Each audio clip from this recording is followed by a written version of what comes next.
Hello guys, Gary here. I'm going to be talking today about The Walking Dead Season 5, Episode 15, Try, and this will be my thoughts on the episode. And I must say this will contain spoilers, so if you haven't watched the episode, don't watch this video, but as soon as you watch it, come back and watch it. Thank you very much, and enjoy. So, we see Deanna and her family grieving for Aiden. Um, it was a bit strange. They put on the way they shot this episode, like the start with the music. They put on Aiden's mixed CD, and it was just like the montages of all the music. You can see that the death really hit the family really hard, as you would if you lost a son or a brother. You see Carol, like, with a sympathy card, like, type thing, like a casserole. Deanna just snubs the casserole off, leaves it on the porch, and burns the sympathy note. I think that symbolises that they find it hard to accept the world as it is. It's a bit like a metaphor type thing. They're being delusional with everything at the minute around them. That was one of the key points in this week's episode, was people being delusional and blind to what the world really is, and that's why I thought it was a really great episode. So this episode was also a big episode for Michonne. She was it started off with her just lying on her bed and she's looking at the laundry, and it's like she's glad she's safe, but she's finding it hard to accept that she's safe in the safe zone. Um, you get Rosita knocking on the door and telling her that Tara's still unconscious, which was I want to see more of Pete, what he's like as a doctor in this episode. I know that sounds stupid, but I really want to see what he's like professionally in his job. Other than, because every time we see him, he's always a bit drunk. He's always having fights, and he's a bit manipulative. So I wanted to see him what he's like at work type thing, because he might have a different personality when it comes to saving people, and that's what I wanted to see. But yeah, Michonne was having a bit of a tough episode, and she sees Rosita. Rosita's telling her about Sasha was up all night in the tower and she hasn't came back. She's gone out again, so they go to track her down. Yeah. Rosita says this is like the first time she's been out since they've been here, and Michonne's also saying the same. Um, is there a thing with like the? It's weird seeing Michonne with a gun, isn't it? Just like she's got a gun, and you're like, this is not Michonne. This is like, and the tracking walkers, and they see like Sasha's been killing these walkers, and they're tracking, and they finally see Sasha, and there's a big herd of walkers coming. Well, not like a big herd, they can handle it. But Michonne's shooting, but she's having glimpses of herself with a sword, and from previous episodes, like the season 2 finale when she first meets Andrea. There's also one where she was by a car, and I think that was the episode where just shortly after Karen dies and Tyrese has his little rampage. So that was a good significant cut to see that, because it's basically Sasha's doing what Tyrese done. Is just going on a bit of a rampage herself. She's in a really bad place, and she's going to find it really hard to come out of that. And she's pushing everyone away. But I think she's pushing everyone away because of she doesn't want to get close to anyone in case they die. And that's understandable, really, because they're in like a bad situation, aren't they? Obviously, people are going to die, and it's just Sasha's getting a bad reception off fans saying that she's quite annoying, but I actually like her. I think she's a pretty badass, and I think I think next season she'll come alive more. She'll start getting over stuff, and it's just great. But yeah, with Michonne killing walkers and Rosita, I really loved it. It was just those three killing walkers, and just showing that they are badass and that they haven't forgot how to take care of themselves, and it was really good to see them. Michonne's still pretty badass with a gun. I didn't even know she could shoot like that, so it was pretty cool to see. And Rosita as well. Rosita can handle herself, and I like Rosita's character. She needs to. I can't wait. Maybe in like this next season, if she survives, that she's going to get a bit of a storyline, because she's a good actress and she's hot. Then in the episode we have the stuff with Enid, and she's basically out in the woods, and she's you see Cole following her, and she knows Cole's behind her, which is like great. She's like your Daryl Dixon type thing. She knows how to hear people and track her, unless she saw him, but I'm not really sure. But it was pretty smart the way she knew, and she said that she's scared of Cole, which is quite strange. It's like Why would you be scared of Cole? Maybe yeah. Maybe I was scared of Cole in season 2 because he was unpredictable and he was quite a scary demon child. But yeah, I don't know what she's scared of him about. But I understand Cole being afraid of her. That's a bit that'd be the same because you can't read her. I know a lot of people were saying in previous episodes that she will be a part of the Wolves, like she's going to be a spy. And nah, I think I said it as well, but I really can't see her being a spy now. I don't think she is because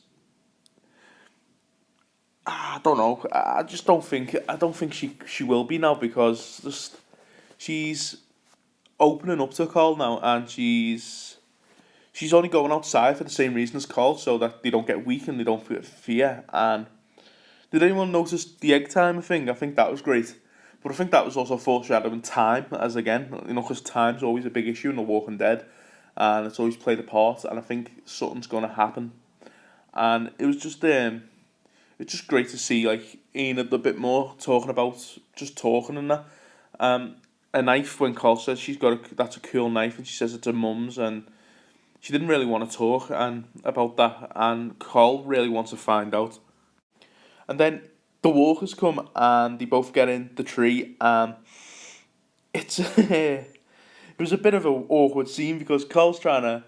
They both get close to each other and she's whispering in his ear and he's whispering back, and then they both look like they're going to kiss. And then Cole goes to hold her hand, but then he pulls back because he doesn't really know what he's doing. It's just great to see. I want to see more of it because it's a good storyline. It's like they brought her in to be a bit like this. Spoilers, by the way, if you haven't seen it, just mute it for a minute. But in the comics, at this point in the comics now, there's a girl called Lydia who's Cole's love interest type thing, and it's like the show have put it in early just so because Cole's old enough now in the age of where he is in the comics, but he's at the age now in the TV show. This is going to confuse the shit out of me. It's confusing me. It'll just give him a bit of a relationship, and it'll be quite good to see because we've seen him we haven't seen him have a relationship with a girl. We've seen him we knew he had a bit of a crush on Beth, but who didn't? And it was great. It'll just be great to see something develop. So also in the episode, we also saw little bits of Daryl and Aaron's mission. We saw them in the night time, and they could see a light in the distance, and they were going to check it out. But in the morning, they got there, and they saw in the morning they found mashed up bodies. It was a bit strange, and you could see that Daryl's never saw anything like that before.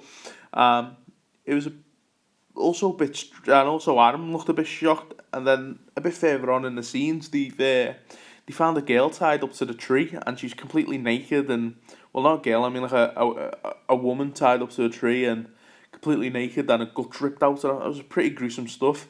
You could tell Daryl's just a bit shocked. He's seen a lot of things, but this is probably one of the worst. And Aaron's probably never saw anything like that.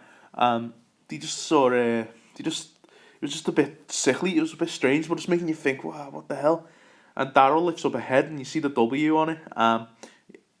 Obviously, it means wolves, but a lot of people are also saying it's got a different meaning. It could be Morgan as well if it's upside down, which is like a hint. But it's gonna be great if that's like the next villains we see in the finale, maybe. I'm really worried about Daryl and Aaron's mission because if they're the first to see them, they could get captured and it could be another friggin' Governor Standoff type style thing with Herschel. And I don't want to see Daryl die, but I don't want to see Aaron die either. So it's a bit of a strange one. It was a bit disgusting, like the way the wolves are, and it's definitely adding a bit more storyline to the show because in the comics at this point it was a group called the Scavengers, and I think the wolves are going to be them, but a bit more of a story and a bit more of a background. So yeah, it's going to be really great to see in the upcoming finale. So now let's talk about this man Rick Grimes. In the episode, he was a bit. You could tell he was overthinking about what to do with Pete and Jesse. That bit where he's at the lake, he comes over and he just says, "Keep walking," and you're like, ah shit, Rick's going to wait till he's walking and then shoot him in the back here. But that's not Rick. Rick will want to kill someone face to face because he likes that, doesn't he? You know what I mean? But yeah, he was a bit all over the place, Rick, in this episode. He confronts Jesse, and Jesse's saying no, and like denying it that she doesn't need help, she can handle it. We thought, I thought, yeah, just leave it, Rick. If she wants to handle it, let her handle it. But you know, Rick needs to interfere, and then he leaves the house, and then you could tell that he's just gonna go. He's just looking around, and he changes his mind, goes back in, and he tells her about Sam asking for a gun, and that turns Jessie. Then that's like, oh no, I might need help. She's probably saying she needs help mainly for her son because she doesn't want her son to do that. You know, get a gun and protect his own mum like that. Pete walks in. This is like where the shit happens, doesn't it? When Pete walks in, he's telling Rick to get out the house, and Rick's like no, and they end up having a brawl and go through and they go through that window, and Rick's battering him, and it was both evenly. It was an even fight really because they were both covered in blood. They were both pretty wounded, but Rick could have killed him a few times in that fight when he had him by the neck. And could you see like? I loved it when things were going slow and just you could see like things like around him, and it was probably like supposed to make you go through his head and make you think, would you like, is he gonna make you think of the decision? Should he kill him? Should he let him go? You get Jesse trying to get Pete off him, and he swings, and Pete knocks Jesse to the floor, and then you'd also get Cole. Cole tries to do it, and Rick hits Cole type of thing while pushes him away. And Cole looks like Cole falls over, which could be a bit of a plot for a next episode with tension between them both. But yeah, it was a really great fight, and it was pretty dark, and it was one of the best fights. But it's something about Rick Grimes when he's always in a fist fight. He's not that tough, is he? In season 2, he got his ass handed to him by Shane. Well, I think that was a bit of an equal fight as well. But in season 4. The governor battered Rick. I know Rick took a bullet to the leg, but the governor took a bullet to his arm. Rick's not very good at hand-to-hand fights. Maybe Abraham should teach him because Abraham has friggin' training with combat. But yet, as the fighting and all that, and it separates and it ends, you get Rick shouting. And he's lost his mind at this point. He's shouting at Alexander, Safe Zone people, saying that you need to fight, you need to, stand up for yourselves. And Deanna says something, and he goes, "You're going to exile me." It's just really kicking off. And then he gets his gun, and he's waving his gun, which doesn't help. It's a bit like, when Rick saw Laurie at the prison as a ghost, and Tyrese is there, and he's going, "Get out! Get out!" and he's waving his gun. It was a bit like that again, but this time he's seeing people who were there. But yeah, it's pretty good and excellent acting by Andrew Lincoln.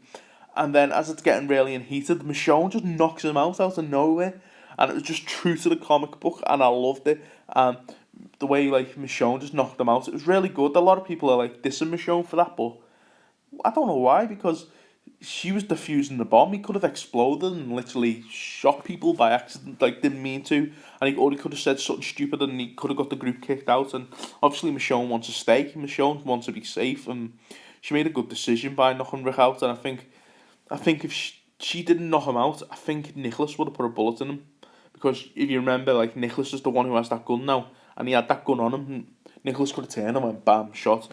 But I doubt it because Nicholas is shit. But yeah, it was a really, really good episode this week.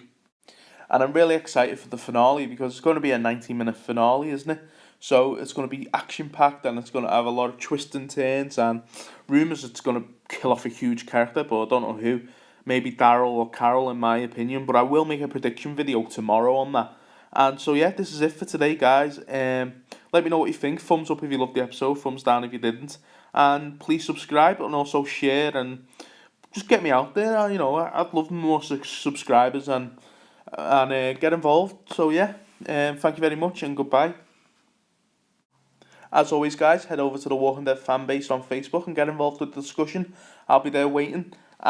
If you do join, could you just say that you joined because of watching my videos, and that'd be great. Also, if you're watching on the Walking Dead, deadtalk.com, please click the subscribe tab, and thank you very much, and I'll see you tomorrow. Goodbye.